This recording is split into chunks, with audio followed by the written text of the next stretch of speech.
class. And so here's a very descriptive picture of India. All right, you'll notice that a couple different things.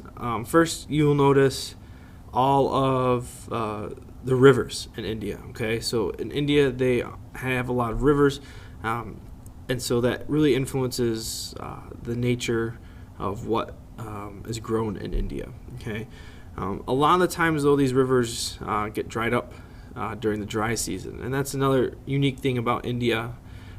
As in with Egypt, there was a wet and dry season. There's going to be that as well in India. So let's kind of take a look at some of where our studies are going to take us. Okay, so the first thing we need to know about is where are the Indus and Ganges river valleys. Okay, these are where the two civilizations kind of start in this area. All right. So the Indus River Valley is actually in Pakistan. All right, in modern day Pakistan. So when we're talking about ancient India, you have to assume that these political boundaries don't exist, okay? Because in ancient times, there were no political boundaries. It was all done by, all the boundaries were dictated by physical features of the land. All right, so here in Pakistan, current day Pakistan, we have the Indus River Valley, all right? And this is this giant green area here. Okay, notice here's the main Indus River, but look at all these different tributaries that come in and feed into it. Okay. Next, we're going to have the Ganges River Valley. All right, again, you can see it's right here, Ganges, but it goes into modern day Bangladesh. Okay, but it's all these tributaries and these main rivers that flow into it, which are all of these. So this is, which is a very big area. So this is the Ganges River Valley, okay? Very large areas of land we're talking about here. But you'll notice that in between these two deserts, in between the two rivers here, you notice there's a desert. So wherever there's not water in India and Pakistan, it's desert, okay? And so that's really going to influence where people live and what is developed and how it's developed. Okay, so let's clear those lines. Another natural barrier are the Himalayas. All right, this is this mountain range located in the north of India, and there's also a smaller mountain range over this way. But notice wherever it's a yellowish, brownish color is where mountains or higher lands are. So here, these natural barriers that we have for India to the north and east and west. Okay.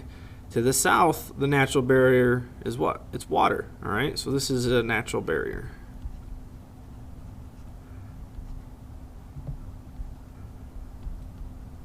Okay? Reason being is that a lot of people couldn't, sailing wasn't very popular back then. A lot of trade and travel was done by land because it was expensive to ship things, just like it's kind of expensive today. But, what made India unique was because of all these barriers. They were able to thrive and prosper as a civilization long before anybody else. Because they were isolated from everyone, they could develop unique and different styles of living, ideas of religion, ideas of government than any place else because they didn't have that outside influence coming in. Okay. Another thing we need to look at here too is, well, if they're rivers, where's the water coming from? It's a lot of these tributaries run from the Himalayan mountains. So we have a lot of snow cap melting going on that floods the river valleys. Okay. Other ways that we get rain in here in India are because of monsoons. All right, a monsoon is a seasonal wind. Okay, and so in the summertime, the monsoons blow from the oceans, all right, and so they bring all of this moisture in, and so this is when it rains. All right, so let's draw a little rain cloud here. Okay, so when these winds are blowing, it's raining like cats and dogs in India. Okay, if you've ever been to India or met anybody from India, they will tell you that during the rainy season it rains a lot. Okay, so there's a little rain cloud. All right, actually I should have probably made it blue, but all right. So let's clear the screen here. But then in the winter time, the winds shift and they come out of the north. Okay, and we have these winter monsoons. And what happens with these winter monsoons is that the winds come off the Himalayan mountains and bring dry, crisper air, which dries out the area. So in the winter time, you'll notice that it's a lot drier. It's still hot, but it's not as humid as you would think it would be here in the United States.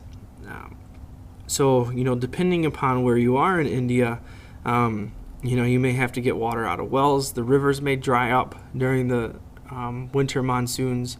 It's a drastic change from the summer monsoons to the winter monsoons.